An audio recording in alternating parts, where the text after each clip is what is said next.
There is a moment, a silent, invisible, decisive moment that exists between the birth of a dream and the first step toward its realization. And in that fragile, pregnant silence, the battle for your future is already won or it is already lost. Most people never see this moment coming. They feel the spark of an idea, the quickening of a new possibility, and they believe the hard part lies ahead in the work, in the grind, in the long road. But I am here to tell you that the greatest obstacle you will ever face does not wait for you on the battlefield of effort.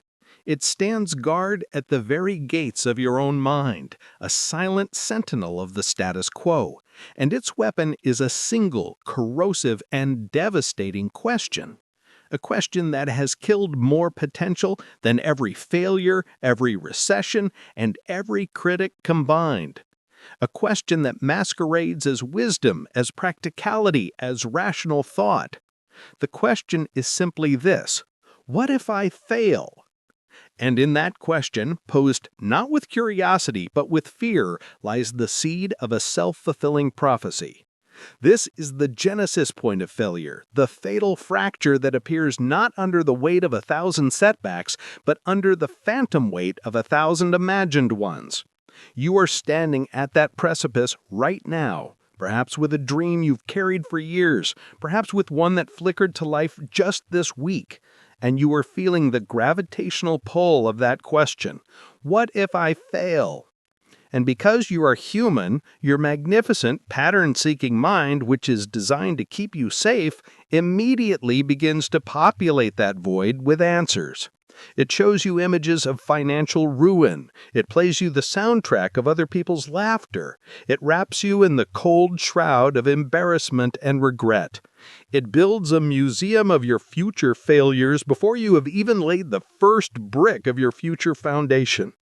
And this is the first and most critical failure, the failure of imagination. You have imagined the collapse, but you've not yet imagined the cathedral. You have rehearsed the stumble, that you have not yet felt the sensation of standing on the summit. Your mind, in its misguided attempt to protect you, has become a premature coroner, performing an autopsy on a dream that has not even been born. This is not strategy. This is self-sabotage in its most elegant and invisible form. And it is the reason why the graveyard of human potential is the most crowded real estate on this earth, filled with the tombstones of books that were never written, businesses that were never launched, relationships that were never forged, and lives that were never truly lived. Not because the people lacked talent, not because they lacked desire, but because they allowed a question born from fear to veto a vision born from their soul. You must understand this with every fiber of your being. The quality of your life will be determined by the quality of the questions you habitually ask yourself. The fearful mind asks, "What if I fail?" and paralyzes itself. The faithful mind, the mind of the empire builder, asks a different question entirely. It asks, "What if I succeed?" And then, even with more power, it asks, "What will it cost me if I do nothing?" For when you ask, "What if I succeed?" you trigger a different cascade of thought entirely. You force your mind to populate the void with images of victory, with solutions to problems, with pathways through the obstacles. You begin to see the finished sculpture within the raw marble. This is the mindset that Thomas Edison employed, not as a Pollyanna-ish optimist, but as a relentless scientist of possibility. When his complex in Menlo Park burned to the ground, engulfing a lifetime of work and prototypes in flames, he did not look into the embers and ask, "What if I can't rebuild?" He looked at his son and said, "Go get your mother and all her friends. They'll never see a fire like this again." And he began again that very day because his dominant question was never, "What if I fail?" but always, "How do I make this work?" His mind was a servant to his vision, not a slave to his fears. But this shift in questioning is only the first defense you must erect against the virus of preemptive failure. The second and perhaps more insidious enemy is the addiction to the feeling of readiness. The belief that you must have all the answers, all the resources, all the skills neatly lined up like soldiers before you can give the command to advance. This is the lie of preparation. It is the siren song that lures you into the perpetual state of almost. I'll start my business almost when I have enough saved. I'll write that book almost when I have more time. I'll pursue that passion almost when I feel confident enough.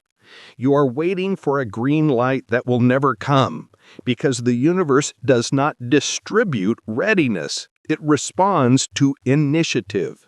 You will never feel ready. Not truly, not in the way you imagine. The feeling of readiness is not a prerequisite for action. It is a reward earned through action.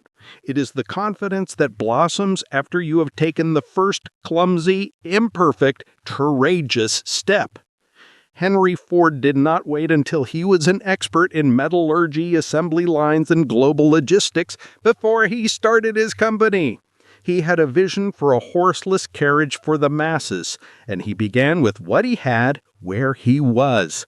He acted his way into clarity. He did not wait for clarity to act. This is the fundamental difference between those who build fortunes and those who build libraries of excuses.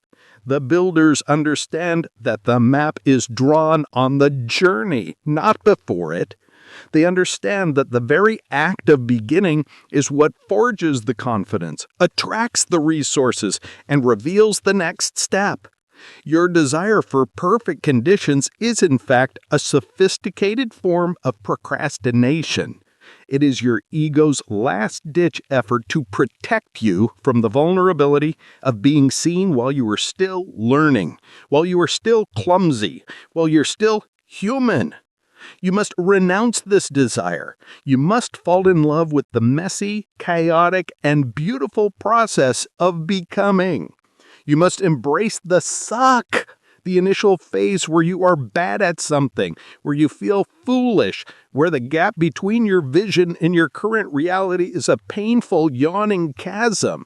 This gap is not your enemy. It is your teacher. It is the very friction that sharpens your will and forges your character.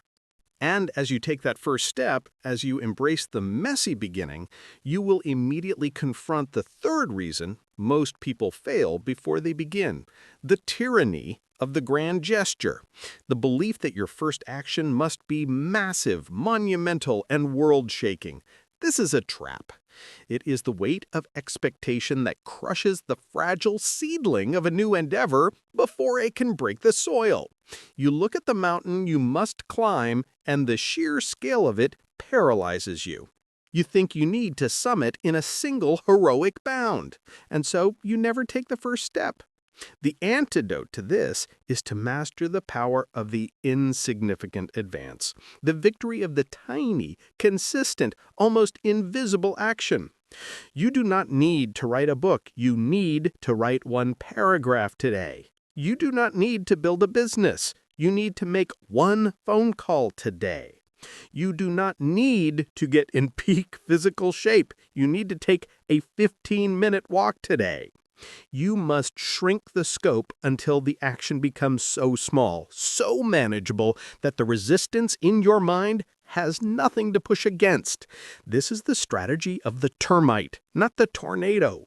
The termite brings down the mightiest oak, not with one powerful blow, but with 10,000 tiny, consistent bites. This is how you build momentum. This is how you build a body of work. This is how you build an unshakable belief in yourself. Because every single day, no matter how you feel, you have proof that you are the kind of person who shows up for your dream. You have a string of small victories that, over time, form a chain of steel that cannot be broken by a bad day or a temporary setback. This is the discipline that underpins all great achievement. It is the daily reaffirmation of your own identity as a builder, a creator, a person of action. And it is this daily discipline that builds the neural pathways of success, carving a deep groove in your mind that makes focused action your default state, rather than a forced exertion. But even with the right questions, the embrace of imperfection, and the power of tiny actions, there is one final, silent killer that lurks in the shadows of ambition: the unconscious allegiance to an identity of mediocrity. You may consciously want success, but if your subconscious identity is wired for survival, for blending in, for not making waves, it will systematically sabotage every effort you make to rise above that line. This is the internal conflict that tears most people apart. Their conscious mind sets a goal, and their subconscious mind, the autopilot, pulls the emergency brake because the new destination feels unsafe, unfamiliar, and threatening to the old self. You must become an archaeologist of your own soul. You must dig down and uncover the hidden vows you have made. The vows to be practical, to not outshine your parents, to not be seen as arrogant, to avoid the responsibility that comes with great success. These are the silent scripts that run in the background of your mind, and they are more powerful than any affirmations you paste on your mirror. To rewrite them, you must engage in the most profound work of all, the work of self-perception. You must, through a process of vivid mental rehearsal, begin to see yourself as the person who has already achieved the goal. You must flood your subconscious mind with such vivid and emotionally charged evidence of your new identity that the old one simply withers and dies from lack of attention. This is what Napoleon Hill called autosuggestion. It is not wishful thinking. It is the active, deliberate programming of your deepest self. You must sit in the silence, close your eyes, and feel what it feels like to be a best-selling author, to be a thriving entrepreneur, to be a person of radiant health and vitality. You must manufacture the feeling of success in your body now, before the external world has caught up.